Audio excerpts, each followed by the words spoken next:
Pada masa feodal Jepang, terutama selama era Edo, 3603 sampai 1868, sistem hukum dan moralitas didasarkan pada prinsip ketat yang mengutamakan hierarki sosial dan ketaatan tanpa kompromi. Wanita seringkali menjadi korban sistem ini, baik sebagai hukuman untuk pelanggaran hukum maupun sebagai alat untuk mempertahankan tatanan patriarkal. Banyak metode penyiksaan digunakan untuk mengontrol, menghukum, atau bahkan memanipulasi wanita. Berikut adalah uraian rinci tentang metode siksaan yang digunakan pada wanita di Jepang zaman dulu, termasuk alat, metode, dan dampaknya. Tanpa berlama-lama kita langsung ke videonya. 1. Hukum cambuk publik, tataki. Hukuman cambuk adalah salah satu metode yang paling umum digunakan di Jepang zaman dulu untuk menghukum wanita. Desain alat. Cambuk terbuat dari kulit keras, kadang dengan tambahan simpul atau duri kecil di ujungnya. Metode penggunaan. Wanita yang dihukum biasanya diikat pada tiang atau balok kayu di depan umum. Cambukan diberikan di punggung atau kaki mereka, terkadang disertai hinaan dari masyarakat. Efek psikologis dan fisik. Selain rasa sakit akibat cambukan, hukuman ini dirancang untuk mempermalukan korban di depan umum.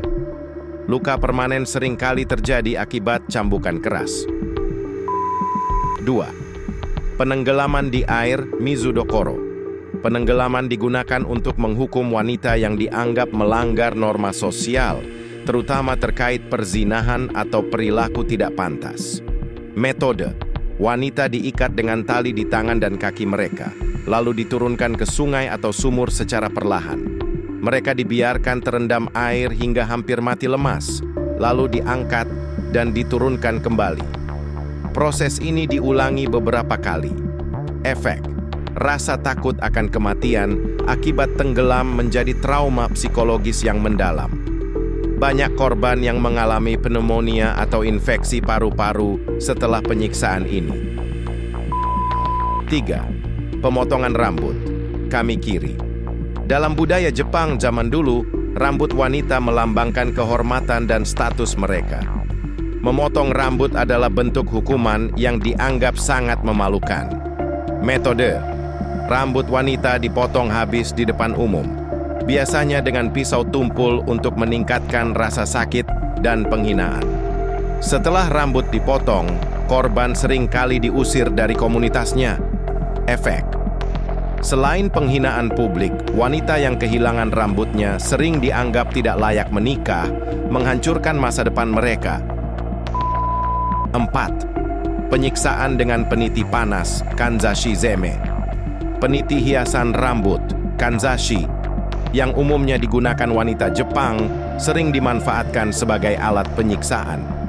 Desain alat. Kanzashi biasanya terbuat dari logam tajam dengan ujung yang dipanaskan hingga merah. Metode penyiksaan.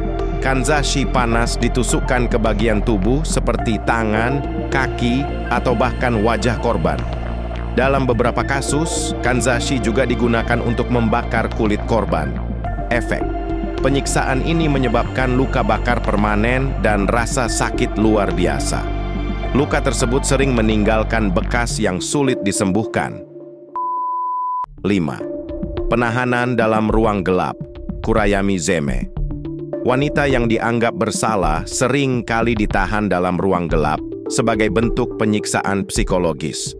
Metode: korban dikurung dalam ruangan kecil tanpa jendela selama berminggu-minggu.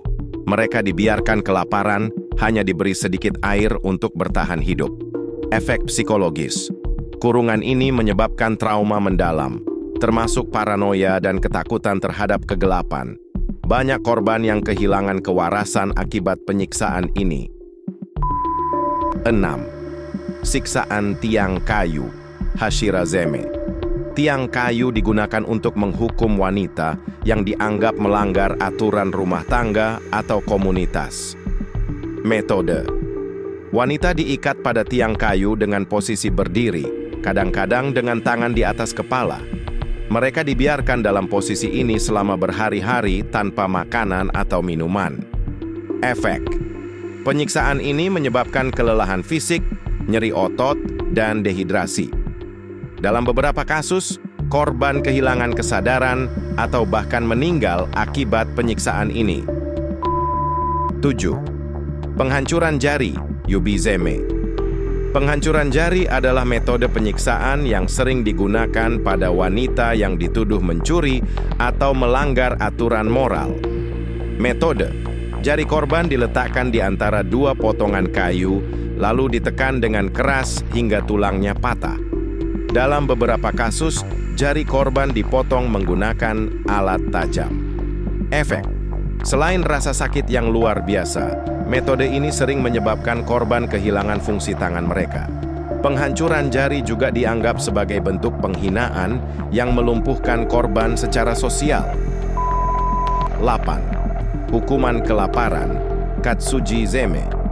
Wanita yang dianggap membangkang sering dihukum dengan cara dibiarkan kelaparan. Metode: korban dikurung dalam ruangan kecil tanpa makanan, hanya diberi sedikit air. Mereka dibiarkan bertahan hidup selama mungkin, seringkali hingga tubuh mereka sangat lemah. Efek: kekurangan makanan menyebabkan kerusakan organ tubuh secara perlahan. Banyak korban meninggal akibat kombinasi kelaparan dan dehidrasi. 9. Pengikatan dengan tali, kinbaku zeme. Pengikatan dengan tali adalah metode yang sering digunakan untuk menyiksa dan mempermalukan wanita. Metode: wanita diikat dengan tali pada posisi yang tidak nyaman, seperti posisi berlutut atau berdiri dengan tangan diikat ke belakang. Dalam beberapa kasus, tali tersebut dihubungkan ke tiang atau benda berat untuk meningkatkan rasa sakit. Efek: ikatan ini menyebabkan nyeri otot, kerusakan saraf, dan bekas luka pada kulit. Selain itu, metode ini sering digunakan untuk mempermalukan korban di depan umum. 10. Pemakaian masker besi, kamenzeme. Masker besi adalah alat penyiksaan yang digunakan untuk menghukum wanita yang dianggap terlalu banyak berbicara atau melanggar norma sosial. Desain: sebuah masker logam berat yang dipasang pada kepala korban. Metode: masker dipasang dengan tali atau rantai, membuat korban kesulitan bernapas dan berbicara. Dalam beberapa kasus, masker ini dipanaskan untuk memberikan rasa sakit tambahan.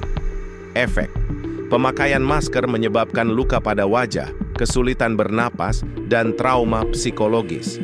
Banyak korban mengalami luka permanen pada wajah mereka. 11. Pembakaran langsung, heizeme. Pembakaran langsung adalah metode penyiksaan yang digunakan untuk menghukum wanita yang dituduh sebagai penyihir atau pembangkang. Metode: bagian tubuh korban, seperti tangan atau kaki, dibakar dengan api langsung. Dalam beberapa kasus, korban dipaksa berdiri di atas bara panas. Efek: luka bakar yang dihasilkan seringkali menyebabkan infeksi atau amputasi. Selain rasa sakit fisik, pembakaran ini sering digunakan untuk mempermalukan korban secara sosial. 12. Pemaksaan meminum cairan panas, yuzeme. Metode ini digunakan untuk menghukum wanita yang dianggap melanggar aturan rumah tangga. Metode: wanita dipaksa meminum air panas atau cairan mendidih, menyebabkan luka bakar serius di tenggorokan dan lambung mereka. Efek: penyiksaan ini sering menyebabkan kerusakan internal yang fatal. Banyak korban meninggal akibat luka dalam atau infeksi. Kesimpulannya, siksaan terhadap wanita di Jepang zaman dulu mencerminkan kekejaman yang didasarkan pada ketidaksetaraan gender dan kontrol sosial yang ketat. Metode seperti pemotongan rambut, penghancuran jari, dan penyiksaan dengan api dirancang untuk memberikan penderitaan fisik sekaligus mempermalukan korban secara sosial. Meski zaman telah berubah dan praktik-praktik ini telah ditinggalkan, penting bagi kita untuk memahami sejarah ini sebagai pelajaran tentang pentingnya hak asasi manusia dan keadilan gender. Nah, itulah sejarah penyiksaan yang dialami oleh wanita Jepang zaman dulu. Perlu dicatat bahwa Konten ini tidak mendukung tindak kekerasan dan kriminal lainnya. Saya hanya memberikan edukasi dan informasi tentang apa yang terjadi di masa lalu.